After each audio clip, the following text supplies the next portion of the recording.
G'day, it's fugitive Australian journalist Shane Dowling from the website and YouTube channel Kangaroo Court of Australia.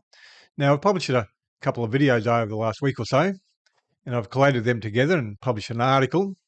And when you put those videos together with other information, it really reinforces the story. So I'll read that out to you, the article, and also show you those videos.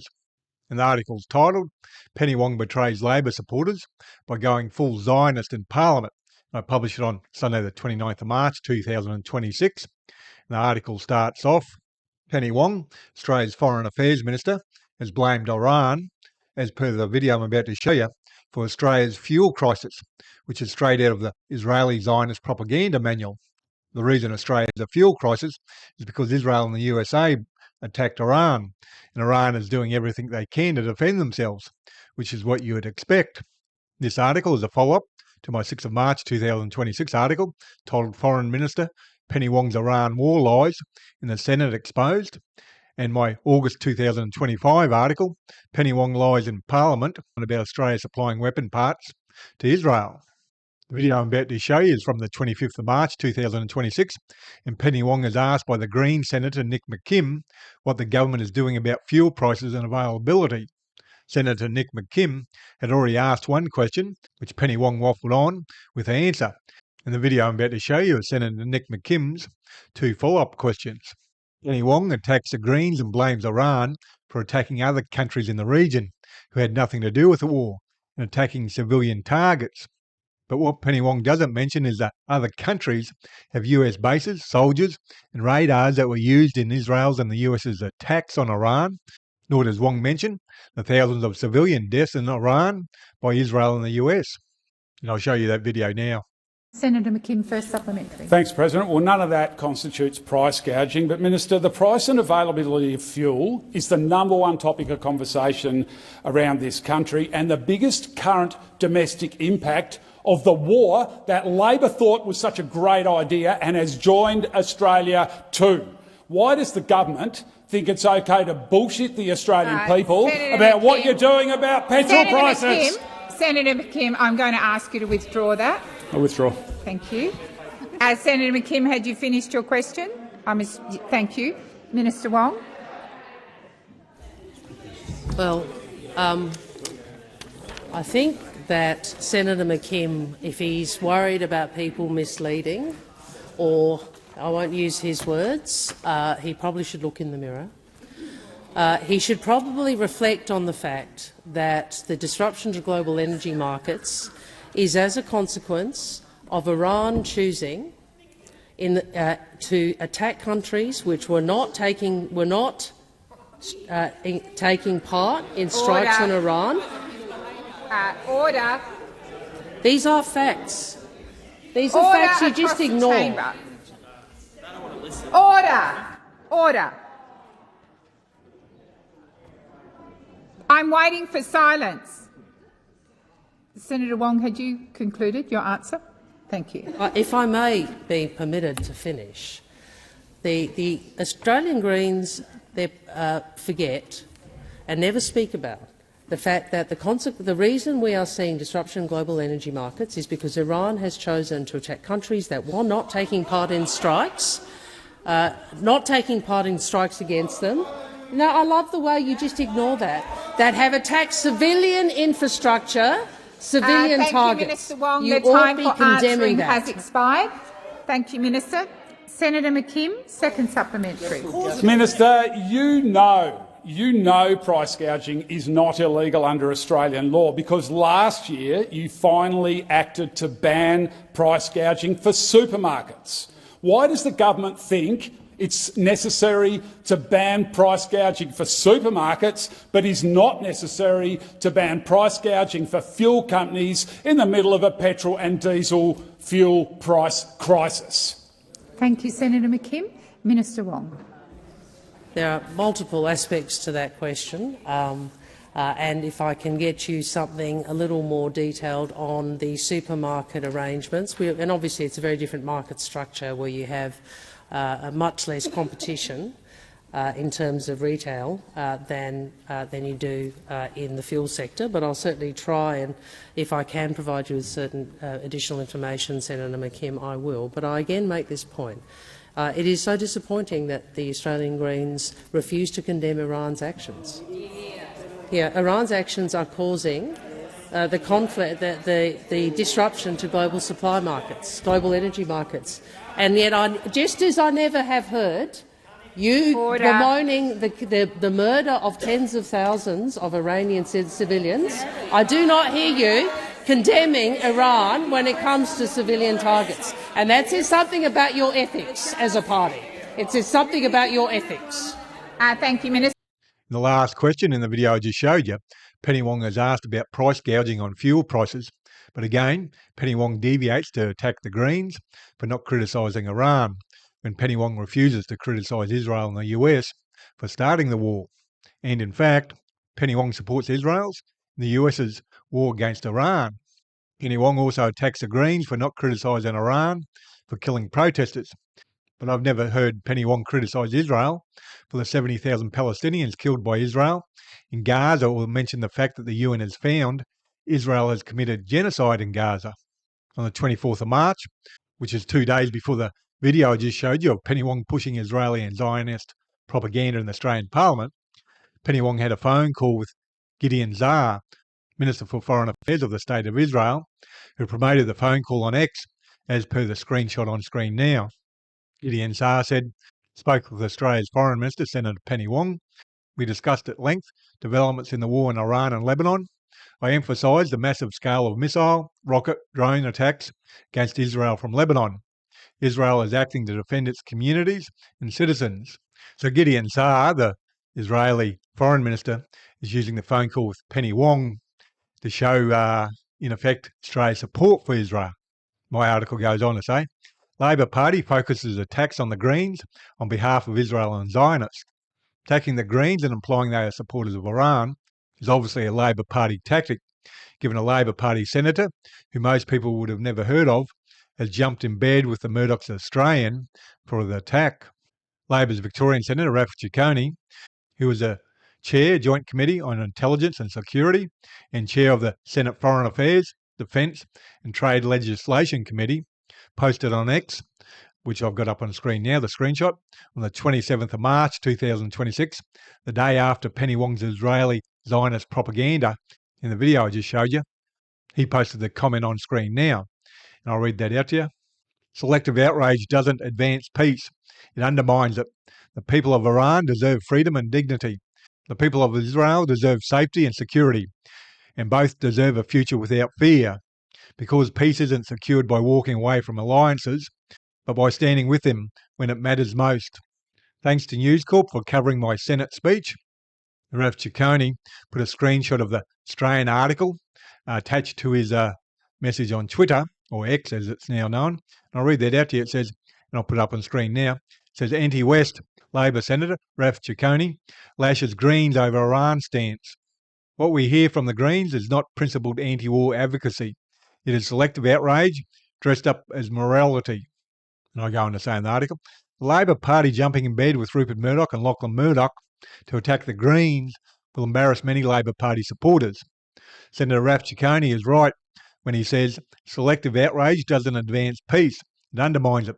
And Labor's selective outrage in support of Israel and Zionists is a disgrace that is fooling no one. Benjamin Netanyahu's propaganda girl. In the video I'm about to show you, it's Australian commentator, journalist, Erin Molan, pushing propaganda for Israel and Zionists. Erin Molan is a former host of the Footy Show on Channel 9 and a former host of Sky News, who is now blatantly on Israel's payroll. If you watch the video I just showed you of Penny Wong pushing propaganda for Israel and Zionists in the Australian Parliament, and the video I'm about to show you of Erin Molan pushing propaganda for Israel and Zionists on her social media accounts, you'll notice very little difference in the pro-Israel messages. I published a video titled Benjamin Netanyahu's Propaganda Girl on the Kangaroo Court of Australia YouTube channel on the 24th of March 2026. And I'll show you that video now. No, fugitive Australian journalist Shane Dowling from the website and YouTube channel Kangaroo Court of Australia. Now, I'm about to show you a reaction video, they call it. I prefer to call it a commentary video in relation to Erin Molan. She's an Australian journalist, commentator. She used to do the Footy Show on Channel 9. She worked for Sky News for a while. Now she's putting out propaganda pieces for Israel. She published one on X, formerly known as Twitter, and it was absolutely disgusting, just a grovelling propaganda piece for Israel. So I'll show you that now. Right now in Israel, they're searching under rubble for children after the Islamic regime of Iran sent a ballistic missile directly towards a residential apartment complex. Now, what she forgets to say there is the fact that Israel has sent hundreds, if not thousands, of missiles at Iran and killed a lot of people, including hundreds of children. Can we acknowledge the following is true? Well, actually, she's going to tell a whole bunch of lies, but let's listen to her anyhow. All evidence-based. And she produces absolutely no evidence to support anything she says. This regime kills tens of thousands of its own people. It's done that already this year, including hanging young men for protesting. Now, that's Iran she's talking about, but she forgets to say that Israel has killed tens of thousands of people in Gaza, including tens of thousands of children. They didn't shoot them point blank in the street. That's their normal modus operandi. They chant death to America, death to Israel, death to the West. They have Well, shit, they can chant whatever they like. How many people have they killed? Nowhere near as many as Israel's killed. the blood of Americans, Europeans, British, Australian, and Blood of what Australians? Iran hasn't been killing Australians. That's just an out-and-out lie. many others on their hands. Their ballistic missile range is double what they said publicly it was. Where's the evidence for that? There is no evidence to support that. And all the evidence points towards nuclear capability imminently. Well, that's a huge line. That's just the Israeli talking point, Israeli propaganda. The Americans said they bombed all Iran's nuclear facilities last year, and they had none left. So why do we demonize Israel? Because they start wars and they kill a lot of people, and as the UN has said, they're committing genocide in Gaza. Why? When right now they are searching for their children under rubble. Well, they're searching for children under rubble, but what we know for a fact is that children in Iran have been killed by America and the Israelis. American citizens are not dying right now. British citizens are not dying. European citizens are not dying. Australian citizens are not dying. Hold on a minute. Before you said Iran had killed Australians and killed Americans and killed Europeans. Get your story straight. Israeli citizens knew the second this war broke out that it would be them who would pay with their lives. They knew the second the war broke out. Well, who started it? She forgets to tell anyone that. She assumes her audience are imbeciles who've got no clue. And not one that I have seen thus far has said, we're not willing to make that sacrifice, not just for our own people, for our own children, but for the rest of the world. For the rest of the world, that's mighty big of them. Now, the rest of the world didn't want the war. They didn't start the war. They're against the war, vast majority of them. To have peace. Instead of demonizing them, we should be thanking them. They're the victims. The old victim card. Let's have a look at the old victim card. I'll put it up on screen now so you can have a look at it. Victim card valid 24/7. Combat anti-Semitism. And any conversation with, but what about Hamas? But what about the Holocaust? But what about the trauma? But what about October 7th? Now we'll get back to the video. Thanking them for being at the coalface. We should be thanking the Israelis. For running to bomb shelters every 2 seconds, for losing their lives. For the rest of us to have a future without this threat. Without an evil Islamic jihadi terrorist organisation with the capability to reach us all and to kill and to destroy and to annihilate. What total and utter garbage. When has Iran attacked the rest of the world? It never has. Thank you, Israelis. Thank you. You knew that you would be the hardest hit the second this broke out, but you have... The second it broke out, she fails to say the second that Israeli started the war. Bravely absorbed that threat. Your willingness to do it is unbelievable. It is What does she expect? Israel to attack Iran and then not to fire any weapons back? so courageous. And it is not just on behalf of yourselves, it is on behalf of all of us. So thank you. Now, that's a blatant propaganda video that Molan has done, and she should make declarations when she's doing it. She regards herself as a journalist, I assume. She interviewed Israeli Prime Minister Benjamin Netanyahu only 4 months ago in November 2025, and it sounds like he sent her the script to do that video. Now, Molan published that video on March the 22nd, 2026 on X, and interestingly, a person called David Mensa shared it and said, "Courageous post." And who's David Mensa? I'll pop it up on screen now. This is what his X account says. Israeli government spokesperson for the National Public Diplomacy Directorate, sounds like the propaganda arm, in the office of the Prime Minister, Benjamin Netanyahu, who Molan interviewed only 4 months ago. So you got Molan publishing that video, propaganda piece for Israel, saying we should all thank him for starting the war, causing a global recession. Then you got someone in Israeli Prime Minister Benjamin Netanyahu's office sharing the video saying what a courageous piece. Well, they obviously wrote the script for Molan. It's absolutely scandalous and disgraceful. Molan's got no self-respect, no dignity, no integrity, no nothing. When Australia's Foreign Affairs Minister Penny Wong is promoting lies and propaganda for a foreign country in Australia's Parliament, the same as a paid shill like Molan is on social media, Australia has a massive problem. Molan is getting paid for her propaganda for Israel, either by cash or quid pro quo. So, what is Penny Wong's motivation for her propaganda for Israel? The Labor Party has a massive problem as well, because just as the likes of Scott Morrison and Peter Dutton did irreversible damage to the Liberal Party, Penny Wong and others are doing irreversible damage to the Labor Party with their support for Israel's and the USA's war against Iran and others. Yeah, you can go to my website, Kangaroo Court of Australia, and you click on that article. It's got links to further information within the article. And I'm an independent journalist, and I'm 100% crowdfunded from viewers like yourself, and I've been running a campaign to make sure I can keep on doing the work I'm doing. I'll read that out to you. 18 weeks ago, I launched a campaign with a simple goal: find 200 new monthly supporters so I can keep doing this work as a fully independent journalist, running this website and YouTube channel without corporate backing or paywalls.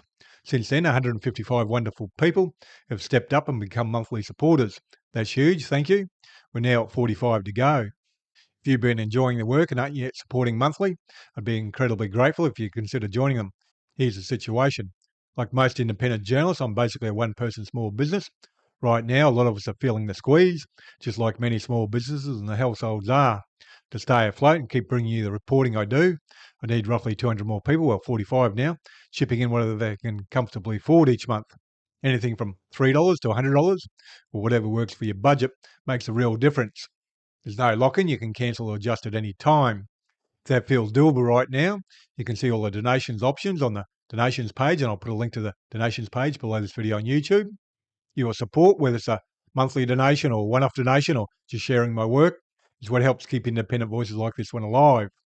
And please do your bit and help shine a light on corruption and share this video on social media. And please hit the like and subscribe button and notification button. That way you get notified when I publish new videos. Other than that, thank you for your time and have a good day.